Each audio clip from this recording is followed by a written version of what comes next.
I would like to welcome you all, and I am looking forward to our conversation this morning.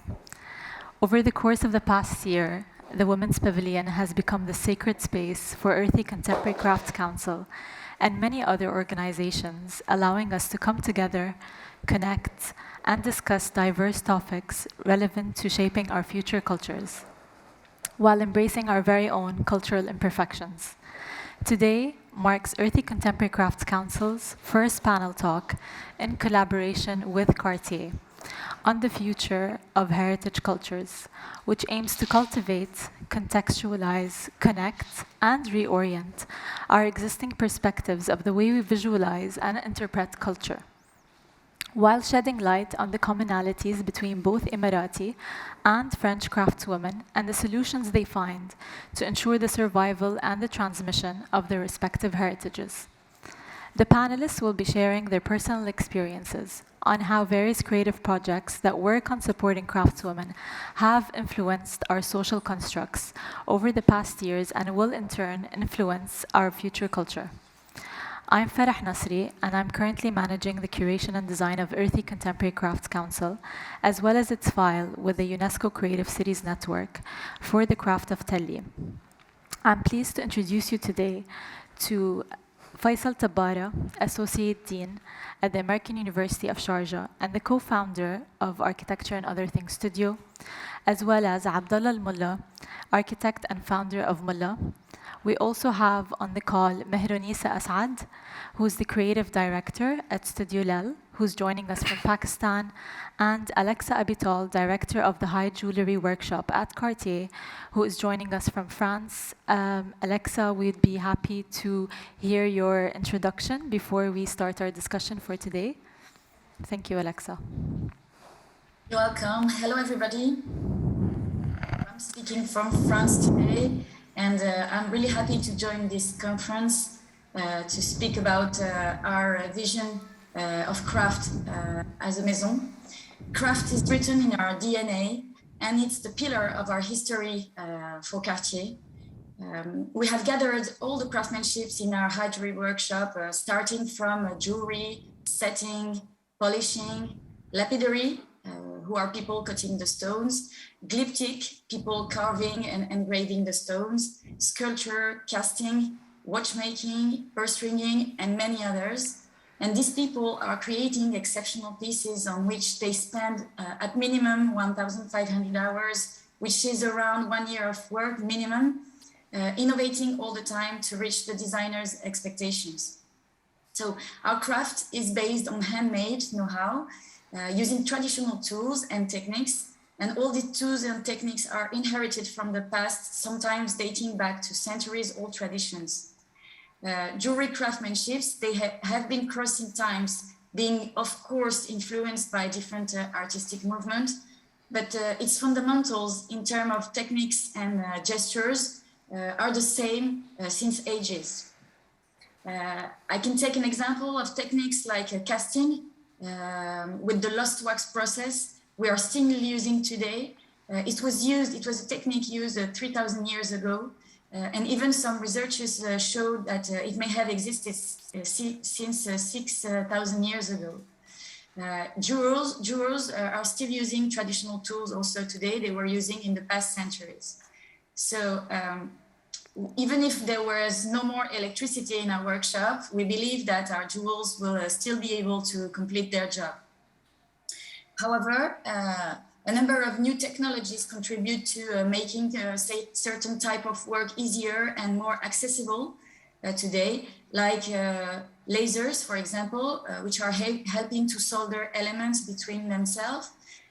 This, however, doesn't replace traditional soldering using torches, nor does it require any changes to craftsmanship profiles, but rather comes to support them in their work to make it more comfortable.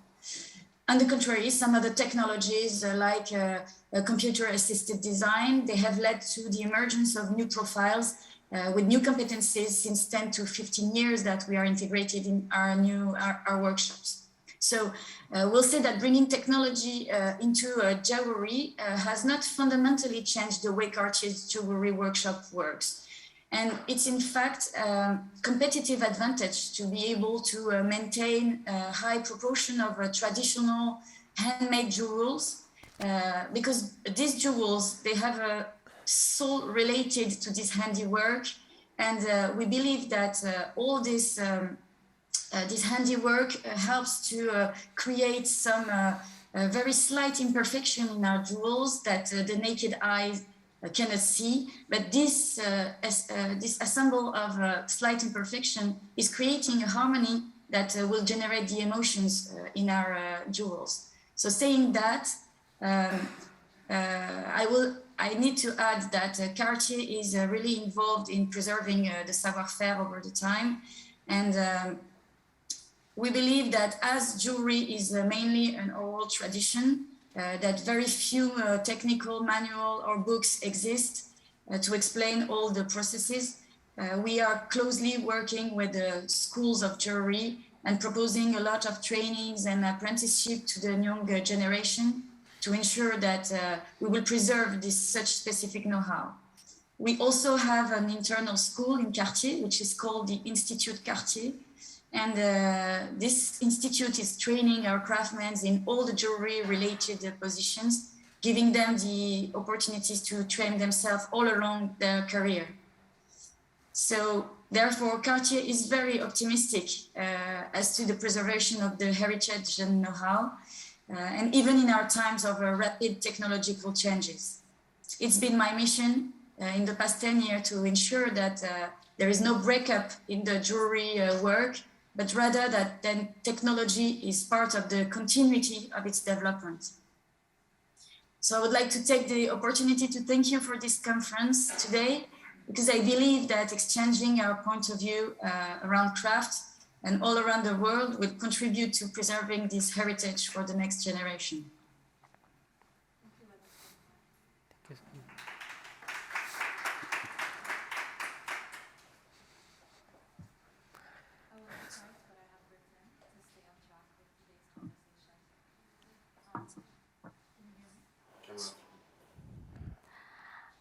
The term future goes back to the Latin root futurus, which is a noun or an adjective referring to things that are yet to come, yet they're rooted in the past.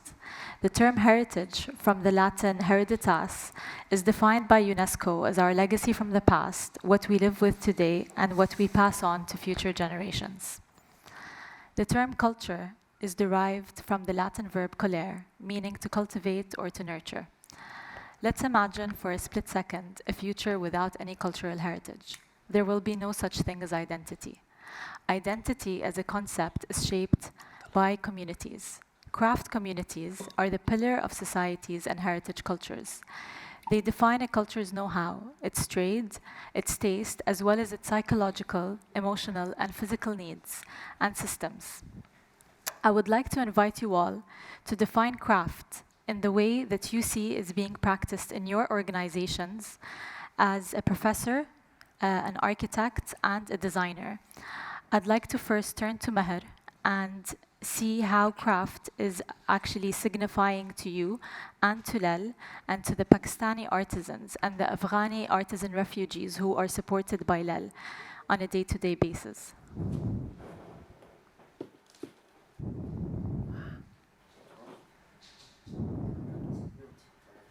Yes, thank you so much for having me, and I look forward to sharing our story.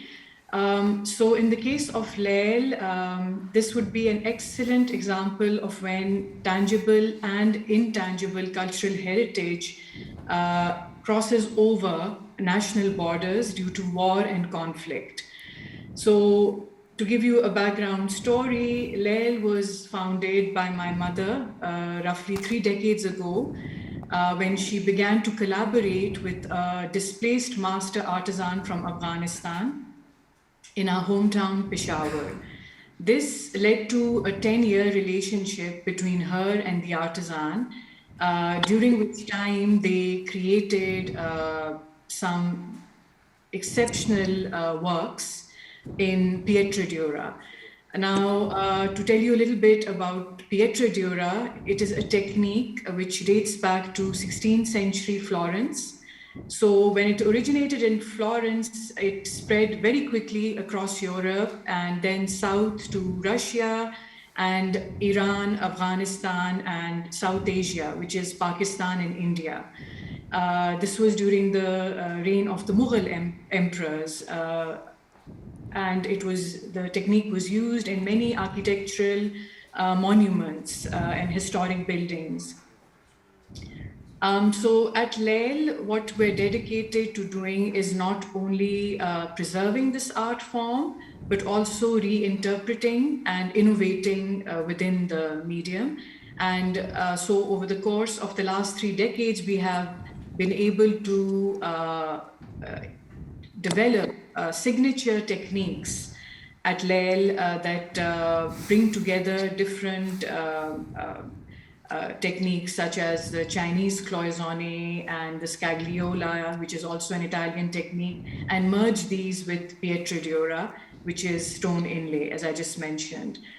And now to talk about the emotional or the sentimental side of what we do, we see this act of preservation as a healing mechanism, a belief in something which is beyond and older than the region's sustained conflict, migration, and displacement.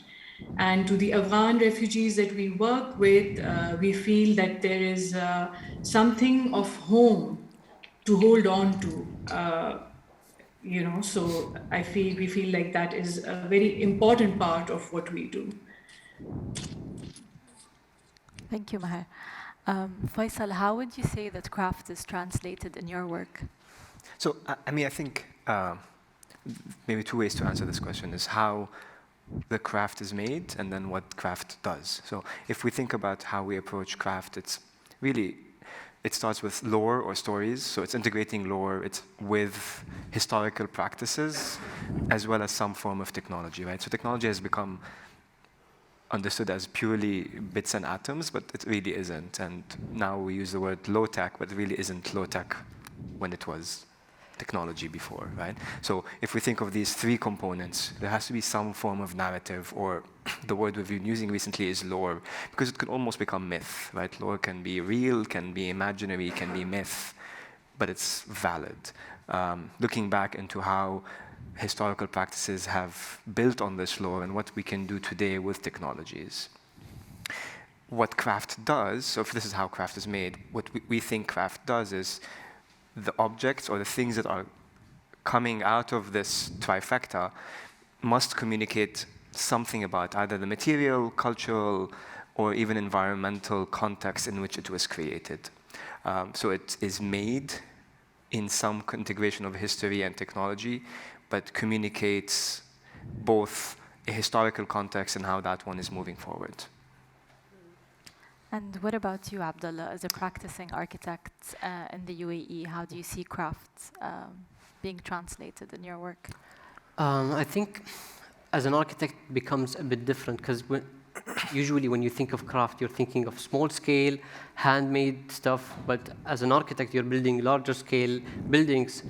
So it's a bit different. And I remember when I was first year of architecture school, I had a professor that was like, I want you to draw 50 floor plans of a 1-bedroom apartment. And I was like, what? I can barely draw 3 options. But what I realized after doing the 50 drawings is that he was pushing my craft into space utilization design, into drawing floor plans in a better way. With architecture, I think it comes in 3 categories, where one, you're thinking of the space as your skill, as your craft, or where you're thinking of the materials that will be used to build the buildings. Where are they sourced from? Who made them? And then the last thing, I think, it's about the furniture pieces, whether you'll be placing within the space or the art pieces. So whenever you think of it as the 3 holistic items, you need to think of them in that sense. And Abdullah, with your experience with Emirati craftswomen, how do you see women-led craft communities actually changing our current society in the UAE? I think it's very interesting. Recently, I was trying to develop like a directory of the crafts in the UAE, and I wanted to divide them into different categories, and I started with landscapes. So we're a small country, but we have 4 main different landscapes: the oasis with the palm trees, the desert, you have the Gulf, the water, and the pearl diving, and you have the mountains. And you start to see a connection between the craft that's made within that region and the products. For instance, you see next to the mountains, there are more of the clay products because that was the resources that they had. And the reflection of the community start reflecting on the products as well. When you come to the oasis, you see more palm weaving products. Towards the Gulf, it's more about fishing, pearl diving. When you go to the desert, it becomes more about the fabrics, the sedu weaving, because of the sheeps. So it's interesting to see that the landscape starts influencing the communities, and the communities reflect that back onto the products. And unlike heritage crafts and cultures, pop culture exaggerates a current incident and reflects it through a community's immediate modern reaction through mass media. How can crafts keep cultural heritage alive in an era where pop culture and consumerism are often encouraged to move away from traditional crafts and the savoir-faire? I think, yeah, that was the norm for globalization, to push more for mass production. But I think with what happened recently, the past 2 years, we started to see more interest in slower pace, more have a look more towards the handcrafted items. And it's more about the idea that we don't need fast-paced produced items, but rather we want something with a story, something that's handmade, or you would want to know who's the person behind this creation. So that's something good where we're turning back to craft and our culture to create products. But at the same time, what's nice about globalization and pop culture is accessibility. It is a way to make products accessible to the world. So I think we need to find the balance between craft and culture and globalization, where you need to find that sweet spot that will make it accessible to everyone, to encourage learning about different cultures, but at the same time, it's not so fast-paced and mass-produced where it loses that essence of it. Thank you. If we look at future cultures, we see that they may become more collective and more interactive, leading to further creativity with the craftswomen and with designers. Many of you are changing behaviors of cultures through the integration of craft and design. At the Council, we believe that tradition is designable. Reconstructing heritage traditions in new ways allows us to experience life and foresee a future where these traditions exist. How does designing and redesigning heritage serve as a modern, optimistic approach for future cultures? Faisal, through your work at Architecture and Other Things, and also as the Associate Dean at the American University of Sharjah, how do you apply such heritage transformations in your daily work? I think maybe the first thing that we're learning recently is, and maybe I'll just pick up on Abdullah's points about landscapes, is the studio environment is no longer in that room that used to be hollowed, right? I have a studio, we're working together as a collective, and we're generating ideas. So I think really expanding the definition of the workspace, meaning going out into the landscape, whether it's a natural landscape, constructed landscape, or any gradient in between, if there is a natural landscape, right? Becomes a generative condition. So leaving this room is becoming extremely generative. The second thing is, so this is expanding spatially, right? Just reaching out. The second thing I think that we've been trying to push is expanding the methodologies, right? So I'm trained as a techno-optimist, right? I find this now sort of something that I struggle with. Technology is going to be the answer, and I'm kind of been recently trying to push back against that intuition. So what I mean by expanding ways of working is borrowing and even learning from other disciplines such as anthropology, understanding what kind of questions does anthropologists ask, what their goals are, so that we could potentially apply those same skills in generating a sort of a craft practice that is both historically relevant but also relevant to today. So it's really expanding beyond the space that we've been traditionally working in, but also expanding the tools. Right? That doesn't mean that the disciplinary tools that designers, architects, or jewelers have been trained in are discarded, but I think we're building on top of that. And Meher, do you see that collective design between the Emirati artisans and the Pakistani artisans have influenced the Emirati culture and crafts with the design labs that you have created for Irthi Contemporary Craft Council?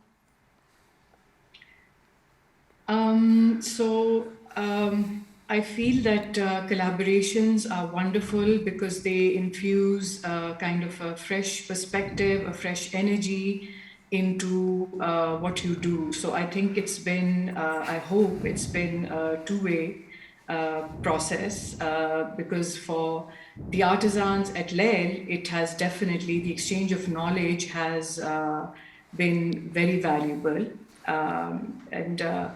Just for the sake of course, creating new collections that are more kind of suitable to the, say, the global or the Western tastes.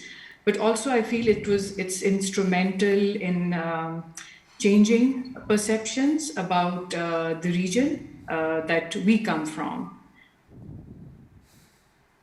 And when thinking of sustainability and the sustainability of heritage cultures, we need to acknowledge waste material, recycle it, repurpose it, or even go back to using materials that we had been using slow manufacturing, or through a combination of rapid and slow manufacturing for our future. How can artisans and designers today use this waste challenge as an opportunity for creativity? Faisal, I know that you do a lot of research or design-based research in the UAE and on developing new production and construction systems and techniques based on sustainable resources and slower indigenous crafts. So how do you see this being sort of a channel for creativity? So, I think where craft comes up against issues of sustainability or climate change, again, one is historical, one is future, right? So one thing we keep on doing is we've been calling it mining the archives for information that is embedded in craft practices that give us answers about some of the questions that climate change might bring upon, right? So maybe over the last 20, 30 years, Abdullah used the word globalization, supply chains have become very uniform, very neutral, very tech-based, in a way that washes over any potential that craft might have to answer some of these questions. So this is essentially looking back, what are the answers, right? Moving forward, I think we've also started to apply a data-based approach, right? So we have these materials, we start to understand. It's almost becoming I used kind of the examples of anthropologists earlier. The other discipline that we're borrowing a lot from is environmental historians. So we look at a thing, let's say it's sort of camel leather, right? What's the life cycle of this camel leather? What's the kind of virtual water that goes into the camel leather? What's its carbon footprint? And what can it, repurposing it or using it in a particular way, add value moving forward, right? So it's, again, mining the archives for information, but also mining data as a generative condition to design a relevant craft-based practice, a contemporarily relevant craft-based practice. And Meher, how are the artisans at LEL approaching minimizing waste in your studio in Pakistan? So with the technique of stone inlay, naturally there is zero waste because you end up using all parts of the rock. So first of all, our material is natural stone, and then even the waste ends up being used in a future project. So there is as such no waste in Pietra. Our practice relies heavily on the human hand. So that's also one reason why there is minimum waste, because artisans carefully pick out parts of the stone that they feel are best suited to a particular design. And the rest, as I said, goes into another project, it's used elsewhere. Thank you. And looking at how we're operating today, even if our lives feel like they're being led by augmented reality systems, empathy still lies in the basis of our continuation of our future cultures. We still refer to cultures using time periods and geographic borders, but what is harnessing inclusivity, sensitivity, and interactivity regardless of these borders is technology. Through the high-tech and low-tech means, we connect, as today we don't only live in the physical nor the digital, but we interact through both. How effective can this methodology of linking artisans and designers across the globe to technology be in developing sustainability of crafts for our future heritage? Meher, how has the cross-cultural projects evolved LEL's trajectory globally? From projects in New York to projects in the UAE to projects in Pakistan? So, as I mentioned earlier, it's the exchange of knowledge that you gain through a collaboration is very powerful, and through these collaborations, we have been able to reinvent and push boundaries of our technique, the materials which perhaps otherwise we would not have done. So it really does infuse a fresh energy, a fresh perspective into your craft practice. And secondly, as I mentioned earlier, I feel that craft is a powerful tool to shape perceptions about a people, a civilization, about a region. So in the case of Peshawar and Afghanistan, I would like to believe that through the preservation of and reinterpreting this craft, we can reclaim an identity that is slowly being lost to war and conflict. And how do you see technology being translated in the UAE to do that? Do you see it more in the form of excavating materials, or in the form of actually practicing the crafts, or actually passing on the crafts from one artisan or know-how to another?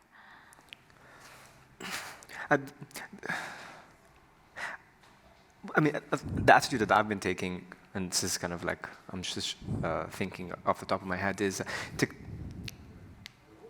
not that technology is irrelevant, but the more invisible the technology is, the more valuable it becomes. Because if we start to highlight the piece of technology or the technological process, there becomes an aestheticization of the technology. So it becomes the image that we look at. So, I mean, a common technology that's kind of been used today is 3D scanning. And what's valuable about 3D scanning is it happens in the studio, it happens in the landscape, and the outcome is really divorced of the technology, right? I mean, it's an outcome of it, but the visual material outcome doesn't look like something that is 3D scanned.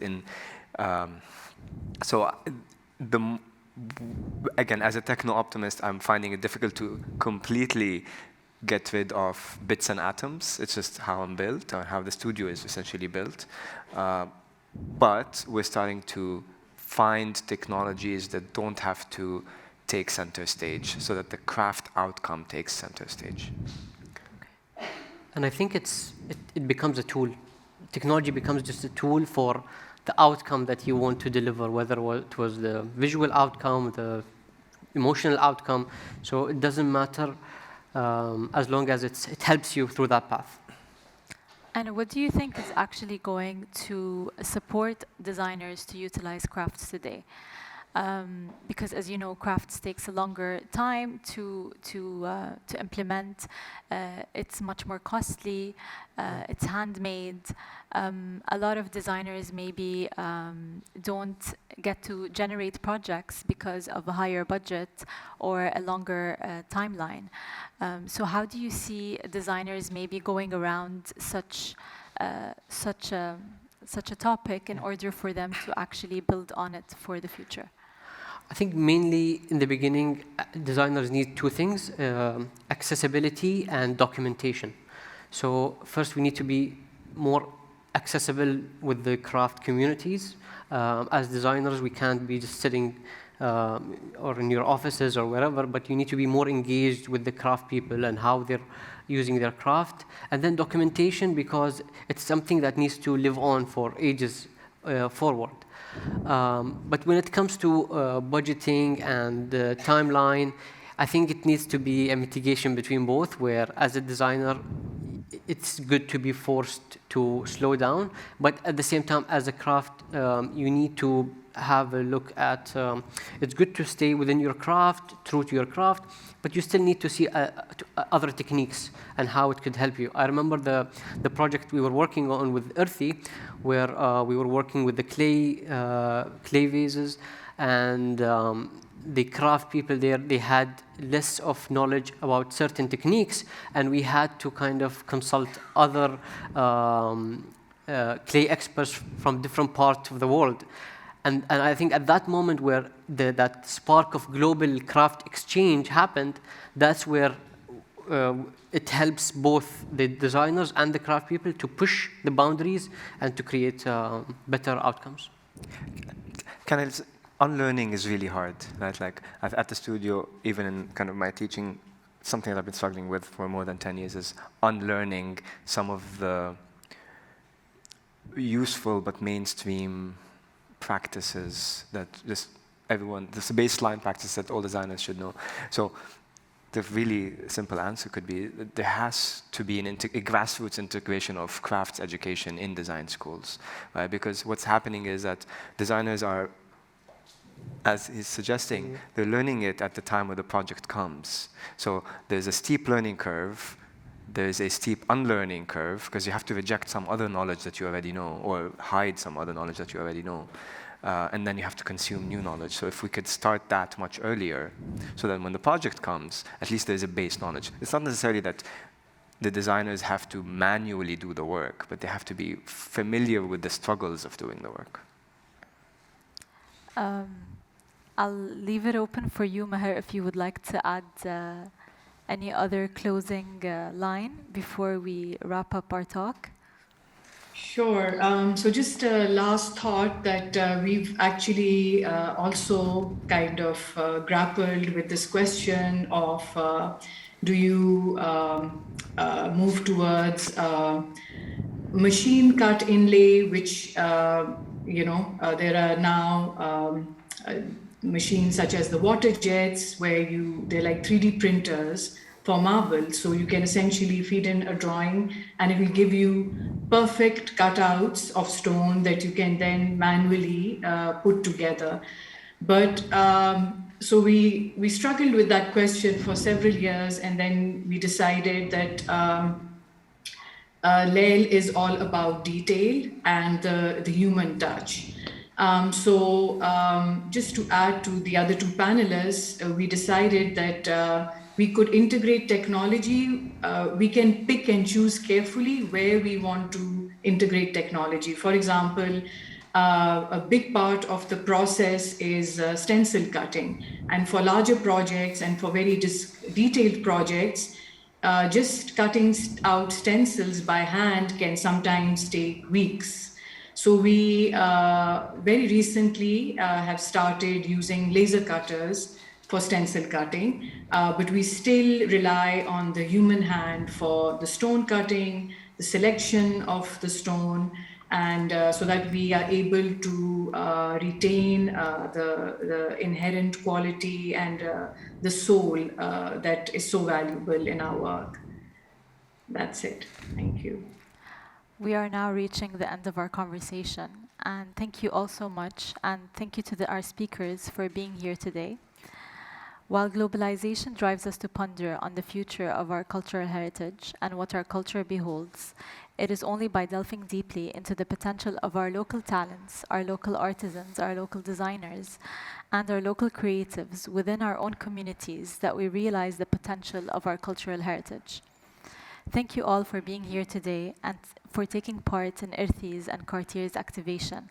I would like to invite you to view the Thaya collection on display at the reception and to take a look at the Safifa craft that we have on display. Thank you all so much.